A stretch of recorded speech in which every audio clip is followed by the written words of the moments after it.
J'ai vraiment expérimenté le syndrome de l'imposteur quand j'ai pris mes fonctions d'interne en psychiatrie après 6 années d'études de médecine théorique. Parce que le quotidien d'un étudiant en médecine sur les bancs d'un amphi, au milieu des chansons paillardes, ça n'a un peu rien à voir avec celui d'un jeune interne qui entend toute la journée « docteur, docteur » et qui se dit « non mais c'est moi le docteur maintenant ». Donc le syndrome de l'imposture, c'est un déficit particulier de confiance en soi où même quand on réussit, on n'est pas fier de soi. Au contraire, on va minimiser cette réussite. On rumine, on se demande pourquoi on a accepté ce job. On cherche des excuses si jamais on sent qu'on va être démasqué.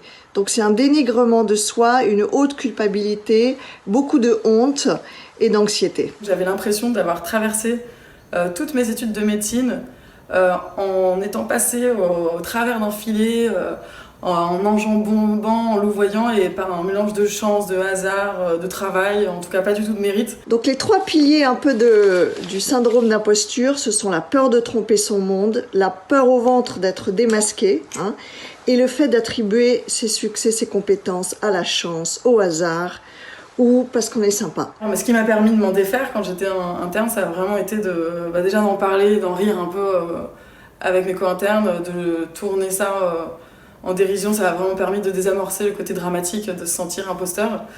Et puis en fait d'écrire une bande dessinée sur le sujet où je me suis amusée à en rire et à prendre un peu de recul. Dès qu'on en parle, quand par exemple on est anxieux ou qu'on loupe un rendez-vous ou qu'on a peur d'aller à un rendez-vous amoureux ou aller à une promotion ou pour un nouveau job, dès qu'on en parle et qu'on commence à mettre des mots sur ce sentiment très désagréable, on se rend compte qu'on n'est pas tout seul. Et tout de suite les gens, ça libère la parole. Ah mais oui, mais moi aussi, je me suis sentie comme ça, je me suis sentie en fraude, j'étais pas sûre de moi. D'accord, c'est le syndrome de l'imposture. Et tout de suite, on n'est pas seul.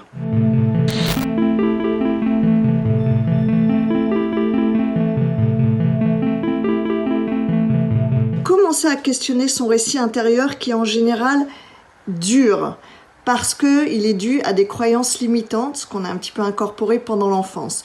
Donc vous pouvez très bien tenir un journal de bord et commencer à les identifier et y apporter un peu de compassion. Accepter vos réussites. Ce n'est pas être prétentieuse, c'est être factuel.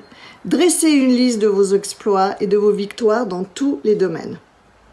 Restez sur vos objectifs, sans vous comparer aux autres, en arrêtant de toujours vouloir plaire et s'ajuster au regard de l'autre. Les hommes et les femmes souffrent tous les deux du syndrome d'imposture parce que tous les deux ont pu développer en enfance une faible estime d'eux-mêmes.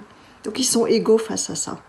En revanche, il reste que les femmes sont, en dehors de l'enfance, sont conditionnées par leur héritage historique, avec le poids de la domination masculine, mais aussi l'héritage social, éducatif, culturel, qui ont créé des injonctions sociétales, des stéréotypes de genre, qui deviennent des schémas intériorisés pour les femmes. Il faut être parfaite, il faut être humble, il faut être prudente, accommodante, il faut être mince, mais pas trop mince. C'est un petit peu comme si la société, en fait, leur renvoyait un regard critique et conditionnel. On n'est jamais assez.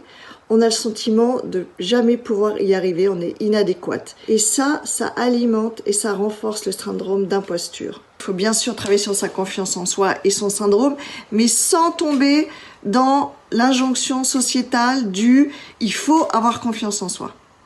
Au contraire, il faut vous déculpabiliser, commencer à vous connaître, à vous accepter et à vous aimer un petit peu plus chaque jour.